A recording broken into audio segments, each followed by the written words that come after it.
ఇప్పుడు రుద్రకి ఎలా ఉందమ్మా? ఏమో పెద్దమ్మ, ఆయన కళ్ళు తెరవడం లేదు, స్పృహలో లేరు. ఏమవుతుందో అని చాలా భయంగా ఉంది.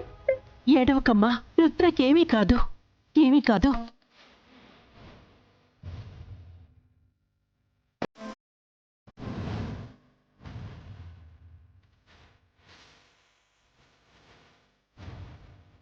ఏంటి, ఎలా ఉన్నాడని, ఏం జరిగిందని ఆరా తీయడానికొచ్చారా? ఎలా ఉంటాడమ్మా మీ అమ్మాయిని పెళ్లి చేసుకున్నాక?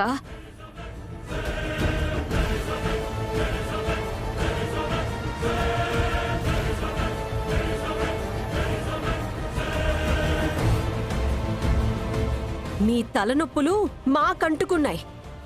ఇక మా ఇల్లు అశాంతే.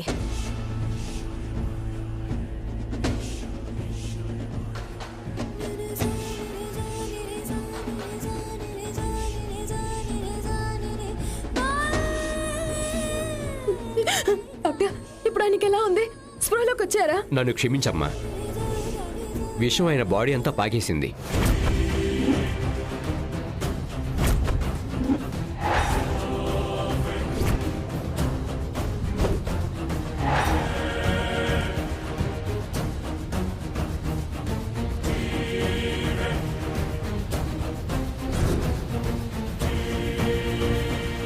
బతికించడం కొంచెం కష్టమైన పని.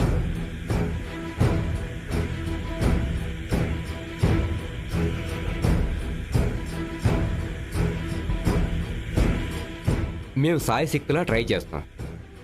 ఆ పైన దేవుని దయ.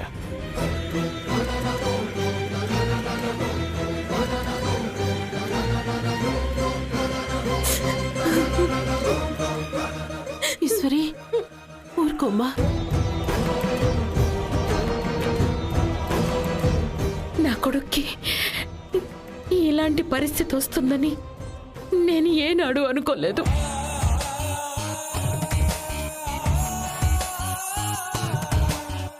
వాడు ఎంతో సాధిస్తాడు, ఎంతో ఎదుగుతాడు అని ఆశపడుతున్న తల్లిని ఇప్పుడు ఇలా ఎలాంటి ఉనికి చలనం లేకుండా పడుకుంటే చూడలేకపోతున్నాను.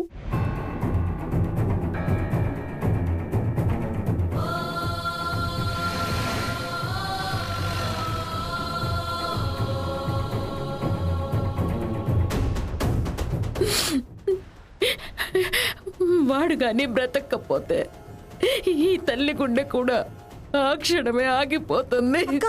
అత్తయ్య,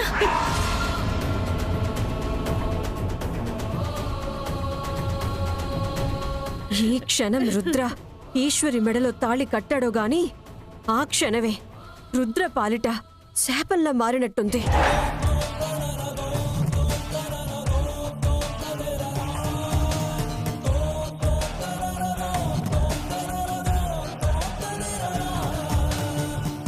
కొందరి జీవితాలే అంత. వాళ్ళు జీవితంలో బాగుపడరు, మరొకరిని బాగుపడనివ్వరు. వాళ్ళు సంతోషంగా ఉండరు, మరొకరిని సంతోషంగా ఉండనివ్వరు. వీళ్ళ జాతకాలే అంతా, వీళ్ళ పుట్టుకే అంతా.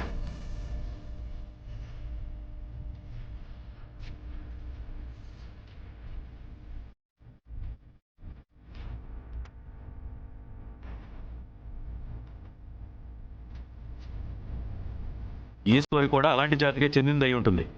ఇలా రుద్ర జీవితంలో ఒక అడుగు పెట్టిందో లేదో రుద్రని చావు బతుకుల మధ్య పడేసింది.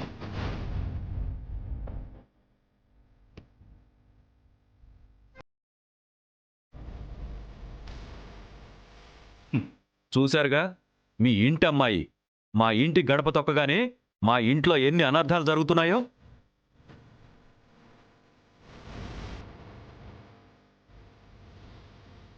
మా ఇంట్లో ఎప్పుడూ ఇలాంటి పరిస్థితి చూడలేదు. ఇదంతా కేవలం మీ అమ్మాయి వల్లే. ఇక మీ అమ్మాయి మా వాడి జీవితంలో కానీ మా కుటుంబంలో కానీ ఉండడానికి వీల్లేదు.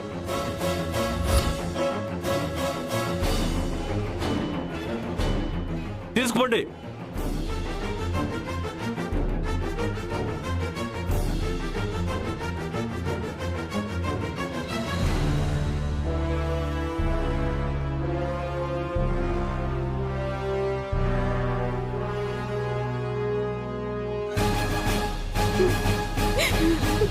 వెళ్ళిపోతాను. ప్రస్తుతం ఇక్కడి నుంచి వెళ్తాను. కానీ ఒక్క మాట మాత్రం నిజం. ఆ దేవుడి దయ ఉండాలని డాక్టర్ అన్నారుగా, అందుకే ఆ దేవుడిని నేరుగా అడగడానికి వెళ్తున్నాను.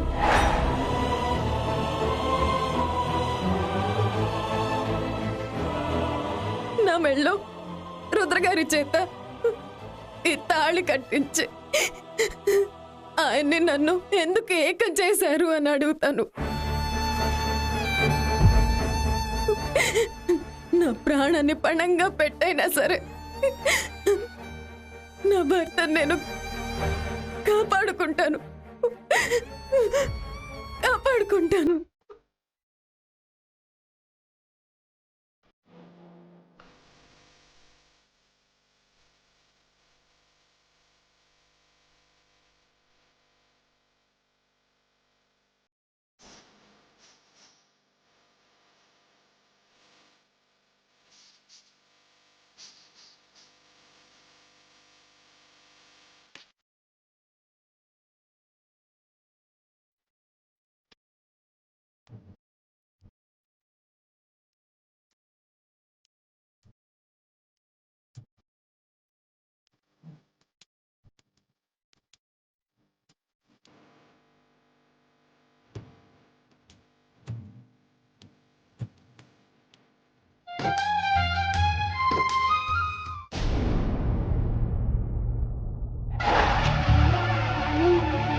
నీ ఆజ్ఞ లేనిదే ఏది జరగదు. నీ అనుమతి లేనిదే ఏది ముందు కదలదు. అలాంటప్పుడు ఎందుకు నా మెళ్ళో ఈ పసుపు తాడు వేయించావు?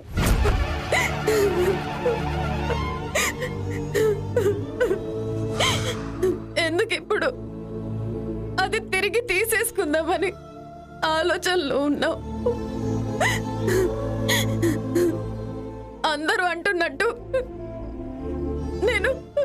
నేను దురదృష్టవంతురాల్ని అయితే నన్ను బలి తీసుకో.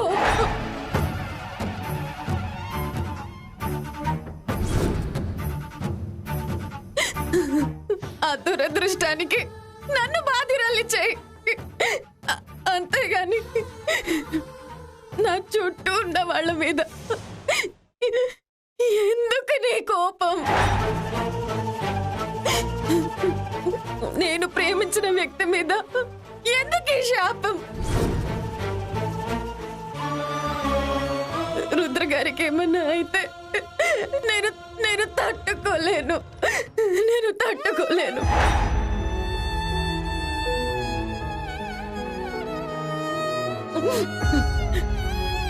నువ్వు నా మెళ్ళో కట్టించిన ఈ తాళికైనా వెలివెచ్చి ఆయన్ని బతికించు తల్లి, ఆయన బతికించు.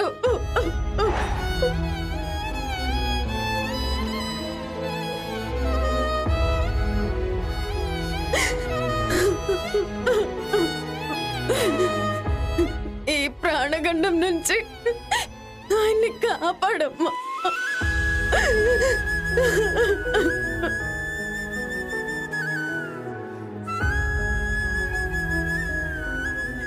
అమ్మా ఈశ్వరి, ఊరుకోమ్మా. లోకాన్ని ఏలే ఆ తల్లికి ఏం చెయ్యాలో తెలీదా? మంచి వాళ్ళకి మంచి చెయ్యాలని, స్వార్థం లేని వాళ్ళని ఎప్పుడూ అన్యాయం చేయకూడదని ఆ అమ్మకు మాత్రం తెలీదా? నీకు ఎట్టి పరిస్థితుల్లోనూ అన్యాయం చేయదమ్మా.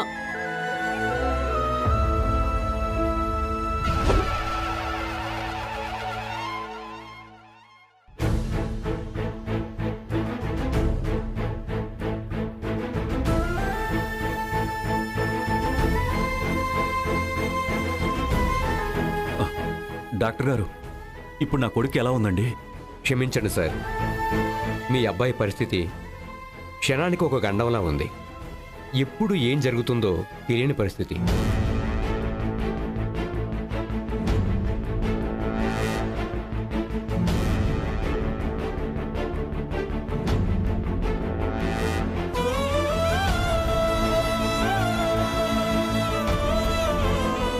ఒకప్పుడు చక్రవర్తిలా బ్రతికిన నా కొడుకు ఇప్పుడు చలనం లేకుండా పడున్నాడు.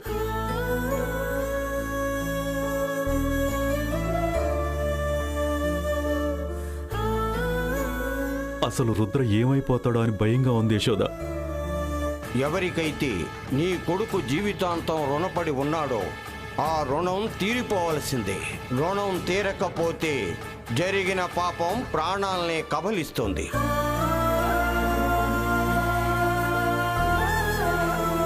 మీరు చెప్పింది నిజమేనండి. పరిస్థితి ఇలాగే కొనసాగితే రుద్ర మనకి దక్కడు. వాడి జీవితంలో జరిగిన ఒక తప్పుని ఇప్పుడు సరిచేయాలి. వాడి వినాశనానికే దారి తీస్తున్న స్థితిగతుల్ని మార్చి తీరాలి. అప్పుడు గాని మన రుద్ర మనకి దక్కడు. ఎక్కడికి యశోద? రుద్ర జీవితంలో ఇన్ని పెను మార్పులకి కారణమైన మనిషి దగ్గరికి.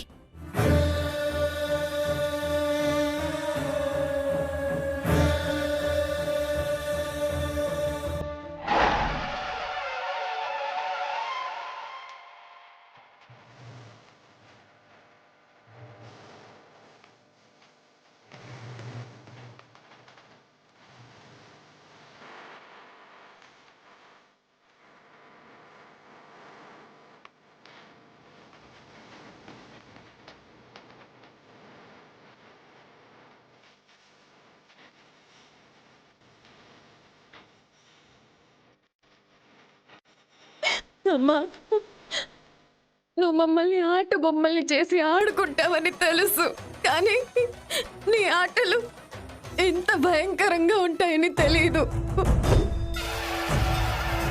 ఇంతలా గుండెలు చిదిమేసేలా ఉంటాయని నేనెప్పుడూ ఊహించలేదు. రుద్ర గారిని దగ్గర చేసినట్టే చేసి మళ్ళీ దూరం చేసావు.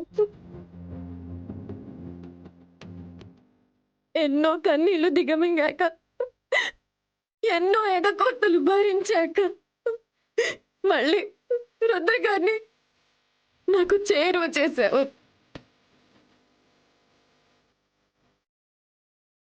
ఆయన చేత నాకు తాళి కట్టించావు. మళ్ళీ ఎందుకు తల్లి నాకు ఇంత పెద్ద శిక్ష వేశావు?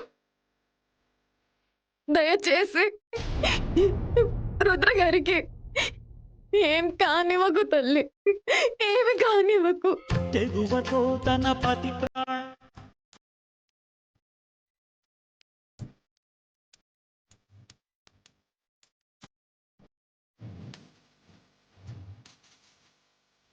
అమ్మా, నువ్వు గుండె పగిలే బాధను మోస్తున్నావని నాకు అర్థమవుతుంది. నీ మొర ఆ అమ్మవారు వినాలన్నా, నీ కోరిక అమ్మవారు తీర్చాలన్నా ఒక్కటే ఒక్క దారుంది. అదేంటో చెప్పండి. అగ్నిగుండం.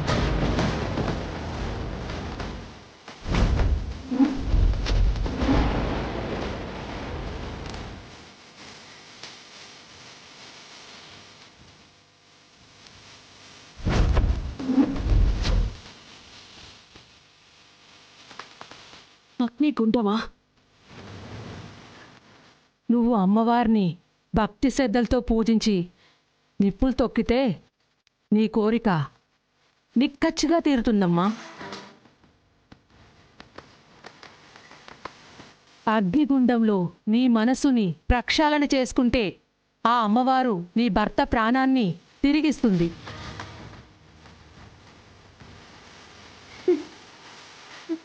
చాలా సంతోషం అమ్మా. ఆ అగ్నిగుండానికి ఏర్పాట్లు చేస్తారా?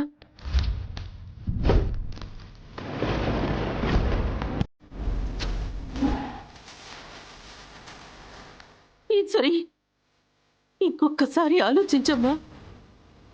అదంత సులభమైన పని కాదు. ఎంతో నిగ్రహంగా ఉండి చెయ్యాలమ్మా. ఎంతో ధైర్యంతో ముందుకు అడుగు వెయ్యాలి. లేదు పెద్దమ్మ, రుద్ర గారి కోసం నేను ఏదైనా చేయడానికి సిద్ధంగా ఉన్నాను. ఆయన కోసం ఎంత దూరమైనా వెళ్ళడానికి నేను వెనుకాడను. అమ్మా, ఇంకా ఆలోచించేది లేదు.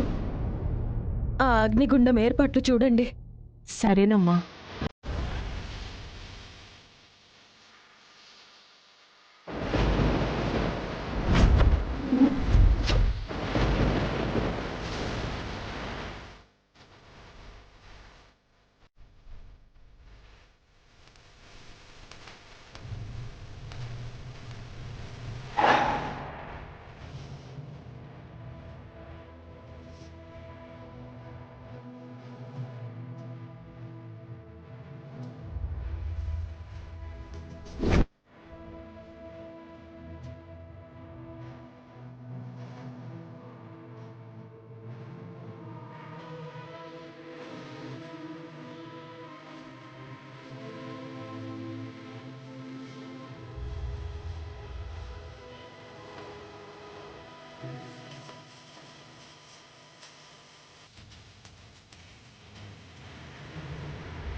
ఈశ్వరి,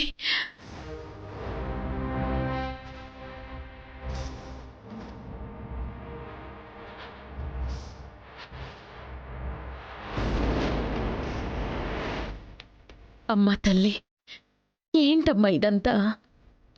నా రుద్ర బ్రతకాలని ఏ అమ్మాయి అయితే ఇంత ప్రాధేయపడుతోందో ఆమెకే ఇచ్చి నా కొడుకు పెళ్లి చేశావు. మళ్ళీ తనే నా కొడుకు పతనానికి కారణమని అంటున్నావు. నీ లీలలు నాకు అర్థం కావడం లేదమ్మా.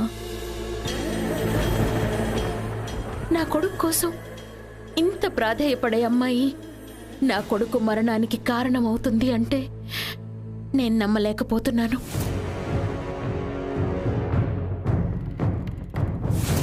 కట్టుకున్నవాడి కోసం ఇంత కఠినమైన నిర్ణయాలు తీసుకున్న ఈశ్వరిని నేనెలా తప్పు పట్టగలనమ్మా? ఎందుకమ్మా నాకింత అగ్ని పరీక్ష?